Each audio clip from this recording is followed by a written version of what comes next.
A paz do Senhor, meus irmãos, tudo bem com vocês, meus amados? É uma alegria enorme ter todos vocês aqui comigo. Mais uma vez, irmãos, buscando aquilo que vem da parte do Senhor, buscando as palavras dele. Amém, meus irmãos?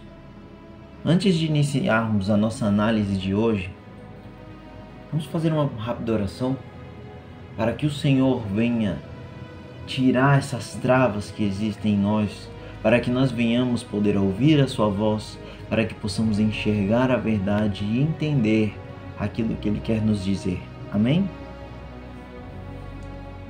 Soberano Deus e eterno Pai, Deus de Abraão, Isaque e Jacó, Senhor, te damos graça porque mais uma vez acordamos.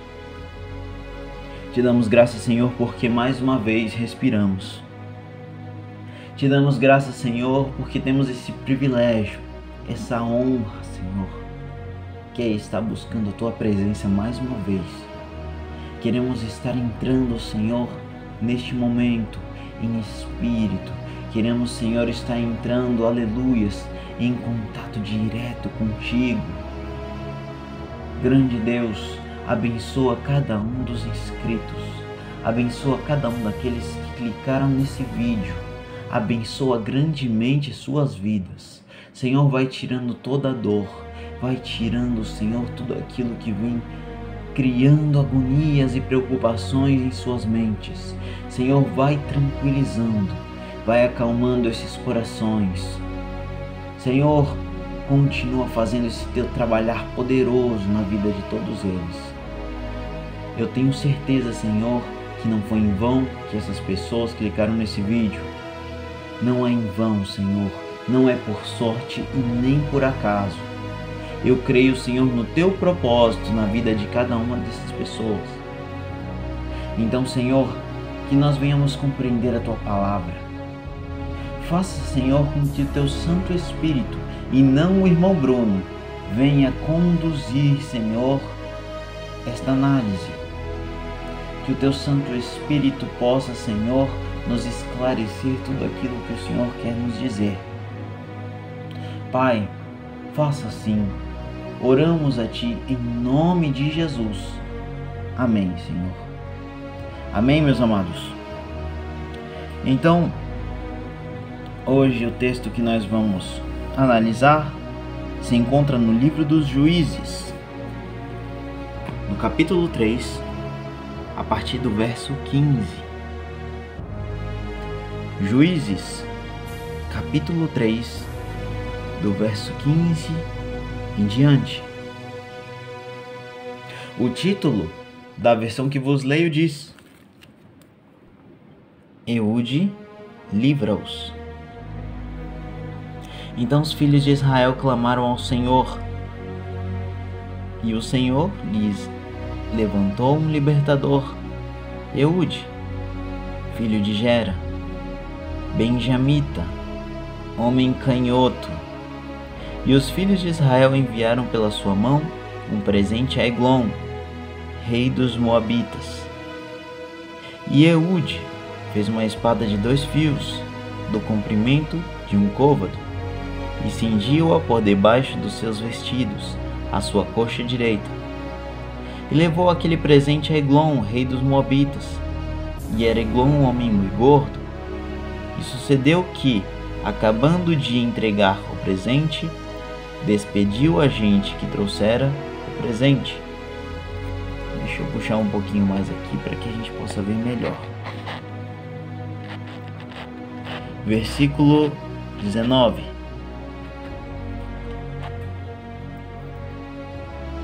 Porém, voltou das imagens de escultura que estão ao pé de Gilgal, e disse: Tenho uma palavra secreta para ti, ó rei. O qual disse: Cala-te. E todos os que lhe assistiam saíram de diante dele. E Eude entrou em um cenáculo fresco que o rei tinha para si só, onde estava sentado, e disse a Eude: Tenho para ti uma palavra de Deus. e levantou-se da cadeira. Então Eude estendeu a sua mão esquerda e lançou a mão da espada da sua coxa direita e lhe a cravou no ventre, de tal maneira que entrou até a empunhadura após a folha, e a gordura encerrou a folha, porque não tirou a espada do ventre, e saiu-lhe o excremento. E o versículo 23 diz: Então Eude saiu à sala e cerrou sobre ele as portas do cenáculo e as fechou. Amém, meus amados. Nesse texto, meus irmãos, como em todos os outros, o Senhor tem grandes palavras, grandes mensagens para cada um de nós. Irmãos, mensagens pertinentes para a nossa vida. Deixa eu puxar aqui para que a gente venha ver do início. Irmãos, para aqueles que não conhecem a história, depois de Moisés, o Senhor levantou Josué para conduzir o povo. Acho que todos conhecem a batalha que teve em Jericó. E ali foi só o início. Jericó foi o início de muita história. Após Jericó vieram outras guerras, outras batalhas. E o Senhor levantou Otoniel, ou em outras traduções, Otiniel. E Otiniel, ele era juiz. Mas os juízes daquela época não eram só como os de hoje, que, por exemplo, julgam causas. Mas os juízes daquela época também eram guerreiros. Eram homens que estavam à frente, homens que tinham estratégia de batalha. E depois de Otiniel ou Otoniel, o povo se esqueceu do Senhor. O povo acabou se esquecendo do Deus que os livrou do Egito. E o que aconteceu? O Senhor entregou mais uma vez o seu próprio povo na mão de outros reinos. Nesse caso, o rei dos Moabitas.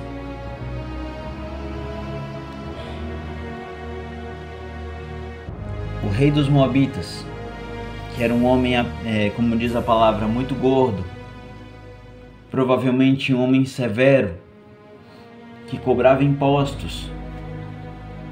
Se os irmãos pesquisarem, Eude, ele entregava os impostos, ele foi separado para isso, ele era juiz, ele foi escolhido. Então, ele foi usado como uma ferramenta do Senhor para mais uma libertação do povo. Mais uma vez o povo tinha esquecido de Deus. 18 anos. Irmãos, não são 18 dias, são 18 anos. Mas como foi que tudo isso mudou? Começou aqui, ó. Então os filhos de Israel clamaram ao Senhor. Irmãos, por que Deus permitiu esse mal? Porque o povo havia se esquecido dele. Porque tinha gente que estava adorando imagem. Tinha gente que estava colocando outras coisas em primeiro lugar. Eu duvido que não houvesse uma pessoa ali que não pensasse que Deus fosse só um mito, que não acreditasse, ou que acreditasse que Ele não era o suficiente. Lembrando, irmãos, que Deus não pode ser medido pela fase que eu vivo na minha vida. Deus não pode ser medido pela situação que eu vivo. Deus não pode ser medido, meus irmãos, por aquilo que eu estou passando.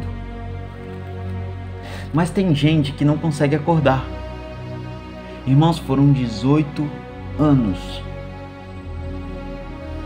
E tem gente que até hoje não acorda. Tem gente, meus irmãos, que não se consagra. Passa 18 anos passando aperto, 18 anos sofrendo, 18 anos dentro da igreja, não ganha nada, não tem uma vitória, mas não desperta, mas não se consagra, mas não se mobiliza para ter uma vida de oração. Porque sabe onde foi que tudo começou a mudar? Foi aqui, ó. Então os filhos de Israel clamaram.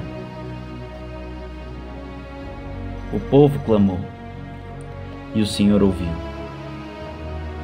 Os filhos de Israel, eles clamaram ao Senhor. Então clama a Deus. Não deixa Ele em segundo plano, não deixa o teu Deus em último lugar. Tá passando por aperto? Chama Ele, confia nele. Mas não é só nos teus momentos de derrota, mas também nos momentos de vitória. Porque faz esse teu Deus ser o Senhor da tua alegria, o Senhor da tua casa, da tua felicidade. Não permita, meus irmãos, que outras coisas venham tomar o lugar dele. Deixa ele ser a principal coisa na tua vida, a principal pessoa, o principal ser. Clama a Ele. Se de repente você despertou, não é tarde, clama a Ele, porque Ele vai trazer a libertação para a tua vida. Passaram-se 18 anos e os filhos de Israel, eles clamaram, eles despertaram. O Senhor permitiu o mal para que eles viessem se mobilizar para a oração, aprender a ter uma vida de oração com Deus. O Senhor lhes levantou um libertador, Eude, filho de Gera. Irmãos, aqui ó, a resposta da oração. Eude. Irmãos, é a resposta do clamor, a resposta da oração do povo. Mas não tem resposta para rebelde. Se você quer a resposta da tua oração, clama ao Senhor, se arrependa. Eude foi a resposta do povo, a resposta de libertação do povo. E o texto continua: filho de Gera, benjamita, homem canhoto. Interessante as características que a palavra nos traz de Eude, porque a palavra diz que ele é benjamita, ou seja, ele é da tribo de Benjamim. E a palavra também diz que ele é canhoto. Mas irmão, por que a palavra está apresentando esses detalhes sobre a vida de Eude? Por que a palavra está dizendo que ele vem da tribo de Benjamim? Irmãos, eu vou explicar para vocês. A tribo de Benjamim era um território pequeno, não era um território grande. E o homem, Eude, era canhoto. Mas o que isso quer dizer? O que isso tem de mais, irmão? Uma pessoa ser canhoto? Eu conheço um canhoto. Tem canhotos na minha família. Eu sou canhoto. Irmãos, hoje em dia se torna uma coisa comum. Mas naquela época ser canhoto é como se você fosse um deficiente físico. Você era diferente. As pessoas menosprezavam por causa disso, por ser canhoto. As pessoas acreditavam que isso trazia alguma forma de deficiência para a pessoa. Então, o texto ele nos apresenta que ele é benjamita e que ele é canhoto. Mas por que, meu irmão? Me explica. Irmãos, ele veio de uma terra pequena e ele vem como um canhoto, uma pessoa inesperada, uma pessoa que você menos imagina. Deus levanta como resposta de um povo. Interessante como Deus trabalha. Deus, ele faz aquilo que o homem pensa que é improvável.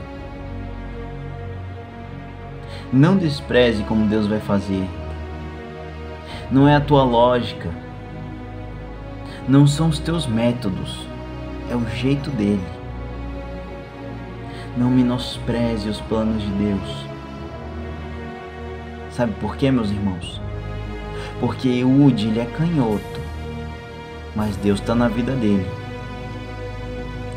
Eude vem de tribo pequena, mas Deus está na vida dele. Eude pode ser o que for, mas Deus está junto com ele. Sabe por quê? Porque caráter vale mais do que aparência e origem. Então, não menospreze a estratégia de Deus, porque ela é perfeita. Eude pode ser o menor, pode vir da menor tribo, pode parecer fraco, é canhoto, mas Deus está na vida dele. Irmãos, não menospreze aquele irmão que acabou de chegar. Não menospreze aquele irmão que fica mais tempo em silêncio. Não menospreze, porque Deus está na vida dele. Ele pode ser benjamita, ele pode ser canhoto, mas Deus é na vida dele. E os filhos de Israel enviaram pela sua mão um presente a Eglon, rei dos Moabitas. E Eude fez uma espada de 2 fios do comprimento de um côvado e cingiu-a por debaixo dos seus vestidos, à sua coxa direita. E aqui, irmãos, começa uma estratégia, começa um plano, começa um projeto, uma coisa nova. Eles estão buscando algo novo. Eles não querem viver na mesma vida, uma vida de escravidão. Eles estão servindo, eles estão subordinados a outro reino. Mas o que eu tenho a dizer para vocês é que essa estratégia, irmãos, ela deu certo. Por quê? Porque Deus está no controle dessa estratégia. Essa estratégia só funcionou porque Deus está no governo dessa estratégia. Não é porque o povo enviou, não é porque ele colocou a espada, não é porque ele escondeu a espada, não. Tudo isso funcionou porque Deus está governando a estratégia. E aí Eude fez uma espada de 2 fios. Interessante, uma espada de 2 fios. O que é uma espada de 2 fios, irmão? Uma espada que corta tanto para um lado e tanto para um outro lado. Então presta atenção, irmãos. A mesma espada que corta para frente, ela também corta para trás. Então, se você prega amor, então viva amor. Se por acaso você prega o perdão, então viva o perdão. Se você prega a compaixão, então viva a compaixão. Tudo o que você prega, tudo o que você lança em direção ao povo, volta para você, vai voltar contra a tua vida. Então tudo aquilo que você prega, viva o que você está pregando, porque a espada corta tanto de um lado quanto do outro lado. Ela não vai cortar só para frente. Então presta atenção naquilo que você anda pregando, naquilo que você anda falando para os outros. Viva verdadeiramente aquilo que você diz, porque tudo tem um preço, e você vai colher tudo aquilo que você plantar. E Eude fez uma espada de 2 fios, do comprimento de um côvado, e cingiu-a por debaixo dos seus vestidos à sua coxa direita. Essa palavra aqui, irmãos, quantas vezes ela se repete nas Escrituras Sagradas. Eude é canhoto. Logicamente, ele vai cingir a espada do seu lado direito. É o melhor lado, é o lado mais prático, mais simples. Mas ele colocou debaixo dos seus vestidos. Mas o que vocês têm que perceber aqui é que os soldados, porque isso é uma missão perigosa, ele está indo na presença de um rei. Então o rei geralmente ele tinha sua guarda pessoal, além de toda a guarda que existe dentro do seu palácio. Então Eude ele vai passar com essa espada por debaixo dos seus vestidos, à sua coxa direita. Irmãos, por que ninguém percebeu que Eude tinha uma espada ali? Irmãos, vamos imaginar por um momento. Eude era um homem benjamita e canhoto.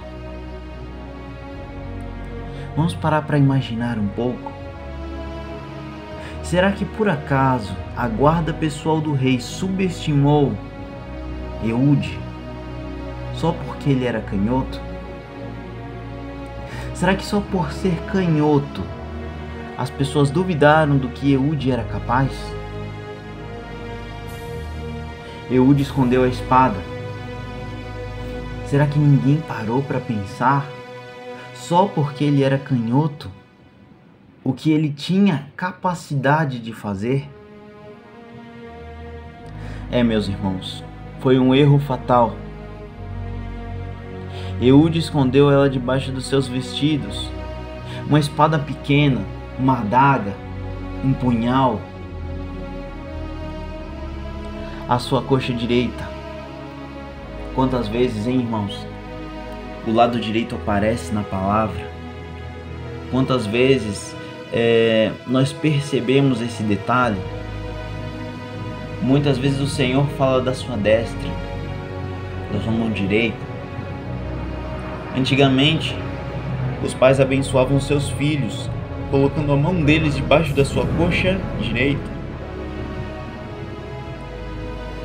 Onde foi que Jesus Cristo mandou o discípulo lançar rede? Do lado direito do barco. Então, onde foi que o primeiro mártir viu Jesus Cristo ao lado do Senhor? Onde foi que Estevão avistou Jesus? Do lado direito. Então, o lado direito, ele mostra ser o governo, a autoridade de Deus. Mais uma vez, irmãos, confirmando no texto que tudo isso aconteceu por causa do governo, da autoridade, da presença de Deus no projeto. Não foi o homem, mas foi Deus. O nosso Senhor estava à frente. Mas eu quero que vocês entendam. O projeto de Deus é diferente na vida de cada um de nós. Ele colocou aqui na coxa direita. Ah, mas funcionou com fulano de tal. Não vai ser do mesmo jeito que você. Aquilo que Deus tem, a estratégia dele, o projeto que ele tem para a tua vida é diferente para as outras pessoas. Entenda, funcionou para Ehud, mas você não se chama Ehud. A estratégia que Deus vai dar para o Bruno não é a mesma que ele vai dar para Ehud. A estratégia que Deus dá para Davi, ele não vai dar para João. A mesma estratégia que Deus vai dar para Carlos, ele não vai dar para Leonardo. Então, a estratégia do Senhor, ela funciona diferente na vida de cada um. A estratégia de Deus funciona de formas diferentes, porque o trabalhar dele é único nas nossas vidas. Não é de qualquer jeito, não é do mesmo jeito. O nosso Deus, ele trabalha de multiformas e não somente uniforme, mas sim multiforme. Deixa eu subir aqui um pouquinho. Opa, peraí. Deixa eu puxar pra cá para que a gente possa ver melhor. E levou aquele presente a Eglon, rei dos Moabitas. E era Eglon homem muito gordo. Interessante como o texto ele deixa claro a aparência dele. Um homem gordo.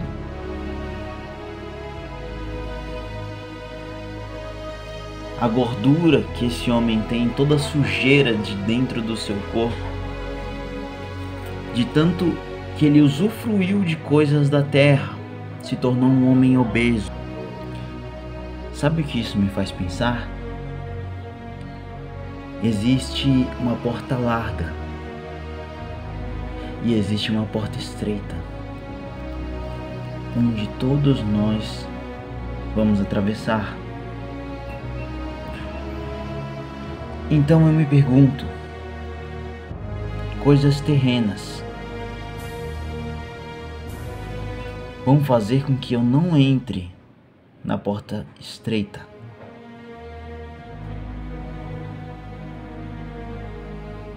Eu não estou sendo gordofóbico, pelo amor de Deus, meus irmãos. Mas vamos espiritualizar esse detalhe.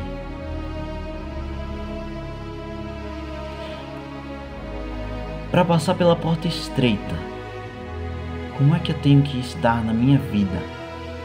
Como é que tem que estar a alimentação da minha alma? Como é que eu ando alimentando a minha alma? Eu alimento ela com besteira? Ou eu dou um alimento saudável para minha alma? Ou eu apresento a palavra? Ou eu encho a minha alma da palavra? Ou de prazeres mundanos? Ou de música mundana? Ou de novelas? Ou seja lá o que for, tudo aquilo que pode me contaminar. Irmãos, da mesma maneira que funciona aqui com a gente na vida material, é a mesma coisa na espiritual. Aliás, tudo isso aqui que é material é a sombra das coisas espirituais. Então para pensar como é que você está alimentando a tua alma. Que tipo de coisas você está colocando na frente dos teus olhos? Que tipo de coisa você anda ouvindo por aí? Que tipo de coisa anda passando pela tua mente? Que tipo de coisa você anda falando por aí? Porque as palavras, elas contaminam o homem. Porque o que contamina vem de dentro do homem. Vem de dentro de onde? Do coração do homem. Então, como é que você anda alimentando a tua alma? Quando você fala uma palavra, o teu ouvido é o primeiro a ouvir. É o mais próximo de você. Então, para pensar como é que você anda alimentando a sua alma. E sucedeu que, acabando de entregar o presente, despediu a gente que trouxera o presente. Porém, voltou das imagens de escultura que estão ao pé de Gilgal e disse: tenho uma palavra secreta para ti, ó rei, o qual disse: cala-te. E todos os que lhe assistiam saíram de diante dele. Então eu fico pensando o que se passou na cabeça de Eude nesse momento. A estratégia do Senhor veio como um estalo. Ele parou e voltou. Ele foi com a intenção. De repente, ele se virou, mas mudou de ideia. Não hesite em fazer aquilo que Deus te pediu para fazer. Não tenha medo. Se quem te colocou nesse processo é o próprio Deus. Porque enfrentando o teu processo, você vai chegar no seu propósito. Não fuja dos projetos de Deus. Não fuja do processo, porque o processo é essencial para a nossa vida. Quem não vive processo não vive promessa, não vive propósito, não vive aquilo que Deus tem reservado para a nossa vida. Então não hesite. Tenha coragem, tenha ousadia na fé, mas tenha sabedoria para saber agir. Tenha sabedoria para saber falar. Deixa eu puxar um pouquinho mais aqui, irmãos. Versículo 21. Então, deixa eu ver, eu acho que eu parei aqui. Eude entrou num cenáculo fresco que o rei tinha para si só, onde estava assentado, e disse Eude: tenho para ti uma palavra de Deus. E levantou-se da cadeira. Então Eude estendeu a sua mão esquerda e lançou mão da espada da sua coxa direita e lhe cravou no ventre, de tal maneira que entrou até a empunhadura, após a folha, e a gordura encerrou a folha, porque não tirou a espada do ventre, e saiu-lhe o excremento. Olha só isso, irmãos. Vocês param para pensar: nossa, irmão, mas que passagem mais nojenta, né? Digamos assim. Que passagem forte, irmão. Mas o que Deus quer dizer com o excremento? O excremento saiu, ou fezes em outras traduções. Mas o que teria para tirar desse texto, irmãos? O que aconteceu para sair o excremento? Ou as fezes? O que foi que Eude fez? Eude lançou a espada da sua coxa. Ele lançou a mão da sua espada da coxa direita. Ele cravou aonde? No ventre. Irmãos, Eude enfiou a espada na barriga do rei. Toda a sujeira saiu. Então espiritualiza essa passagem. Se a espada não entrar, a sujeira não sai. Se a espada do Senhor não entrar na tua vida, a sujeira não vai sair. Então deixa que a espada entre na tua vida. Deixa ela limpar de toda a sujeira. Porque tem gente, irmãos, que não quer que a espada entre. Tem gente que foge da espada. Nós falamos, irmãos, do nosso país, que é um país corrupto. Realmente, sim. Mas quem é que faz o Brasil? É o brasileiro. Irmãos, muitas pessoas, quando recebem um troco a mais, elas não devolvem. A corrupção vem aí. Vem do início. Vem de baixo. Tem gente que foge da espada. Tem gente que sai do culto, depois de cantar, depois de louvar, e vai direto para a prostituição. Irmãos, isso é terrível. Tem gente que prega na igreja e vai para o homossexualismo. Tem gente que prega, irmãos. Tem gente que toca instrumentos e fica mordendo os lábios para seduzir as menininhas da igreja. Irmãos, pelo amor de Deus, deixa a espada entrar. Deixa a espada do Senhor entrar na tua vida para ela fazer a mudança, para ela fazer a diferença.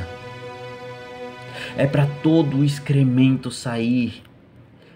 É para sair a sujeira que tem dentro de você. Se a espada não entrar, a sujeira não sai. Mas o pior é que tem gente que não suporta ouvir a verdade. Irmãos, tem gente que não suporta ouvir a palavra, ouvir a mensagem, faz cara feia. Mas Deus não veio para agradar ninguém. Deus não veio para me agradar, não veio para te agradar. Então deixa que a espada vai entrar e vai te cortar no meio e vai tirar toda a sujeira que você tem na sua vida. Não adianta fugir, que um dia a espada ela vai te alcançar. Versículo 23. Então Eude saiu à sala e cerrou sobre ele as portas do cenáculo e as fechou. Irmãos, olha só isso. Eude venceu o inimigo. Ele venceu aquele adversário que ele tinha na frente dele. Mas não basta só vencer o inimigo. Fecha a porta. Quer vencer a guerra? Mas está com a porta aberta. A porta aberta, irmãos, é legalidade. Você quer vencer a batalha? Então fecha a porta. Quer vencer a luta? Fecha a porta. Não deixa nenhuma brecha. Irmãos, se vocês fecharem as portas para o adversário, para o diabo, para o inimigo, você está abrindo a porta para Jesus Cristo entrar na tua casa, para Jesus Cristo entrar na tua vida. Meus irmãos, não deixe a porta aberta. Não deem legalidade para que ele venha fazer bagunça na tua vida. Você quer vencer a guerra? Feche a porta. Uma última coisa eu quero dizer para vocês. Como eu já falei, Eude ele decidiu correr o risco. Eude ele não quis ficar sentado, não quis ficar parado. Ele escolheu correr o risco do que continuar sendo escravo de Eglon. Então, arrisca. Você quer continuar sendo escravo desse jeito? Você não quer se arriscar, correr o risco para ter a sua liberdade? Irmãos, não percam a oportunidade. Parece perigoso, mas Deus está na frente. Deus está com vocês. Não continuem sendo escravos. Coloquem o Senhor nos teus projetos e tudo dará certo. Amém, meus irmãos. Senhor meu Deus, agradecemos a Ti por essa mensagem maravilhosa. Agradecemos, Senhor, aleluias, porque tenho certeza que aprendemos muito hoje. Te agradecemos, Senhor, porque sempre traz palavras pertinentes para a nossa vida, porque as Tuas palavras não são vazias. Senhor, que nós venhamos despertar, que nós não venhamos, grande Deus, adormecer numa vida ruim, mas que nós venhamos, Senhor, ter uma vida de consagração, uma vida de oração na Tua presença, porque eu creio, Senhor, que vai trazer a resposta para o nosso clamor. Senhor, que nós não venhamos, aleluias, pensar que não somos capazes ou que alguém não é capaz disso ou daquilo. Que nós não venhamos, Senhor, subestimar as pessoas que estão ao nosso redor. Não é pela aparência. Porque o Senhor não vê o homem como o homem vê. Não é pelo lado de fora, mas é pelo lado de dentro. Porque eu posso não ser algo. Não é por eu cantar bonito. É porque Deus está na minha vida. É porque Deus está na vida do meu próximo. Então que nós não venhamos olhar para a aparência, vamos enxergar Cristo, aleluias. Porque o caráter, ele vale muito mais, aleluias.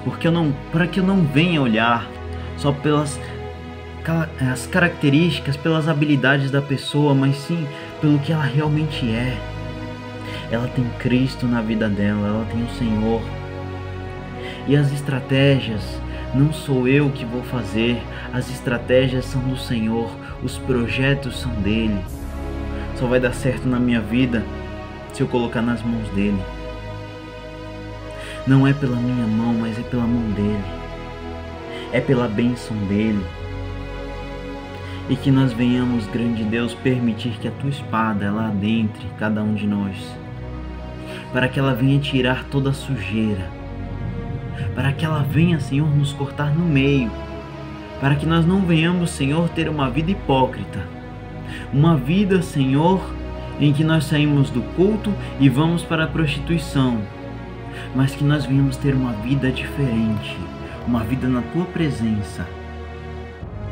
E acima de tudo, Senhor, que nós venhamos ter ousadia na fé, te colocando sempre em primeiro lugar, acima de tudo, porque os nossos problemas são pequenos para as tuas mãos.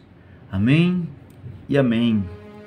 Que Deus continue abençoando a cada um de vocês. Compartilhem esse vídeo, irmãos, com seus familiares, com seus amigos, com todos aqueles que necessitam de ouvir a palavra do Senhor. Amém? Até a próxima, meus irmãos. Que Deus abençoe a todos vocês.